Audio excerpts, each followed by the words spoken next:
कायदे अवाम ने अपने जान का नजराना पेश किया। मेरे 2 भाई शहीद हुए हैं। जो अवाम की तकलीफ है वो मेरी तकलीफ है।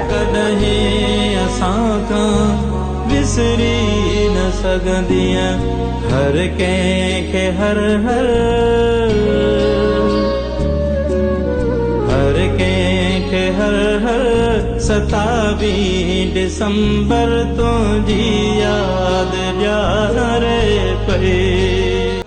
शहीद जमहूरियत अगूणी वज़ीर आज़म शहीद रानी मोहतरमा बेनज़ीर भुट्टो के 27 दिसंबर योम शहादत के मौके ते सुर्ख सलाम पेश करियूं था, जे पंहिंजे मुल्क ऐं क़ौम लाइ पंहिंजी जान जो नज़रानो ॾिनो। पारां town officer local government Syed Shamsher Ali Shah सामारो।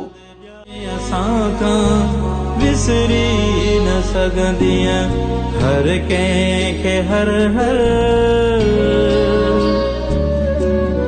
हर के हर हर 27 दिसंबर तो जी याद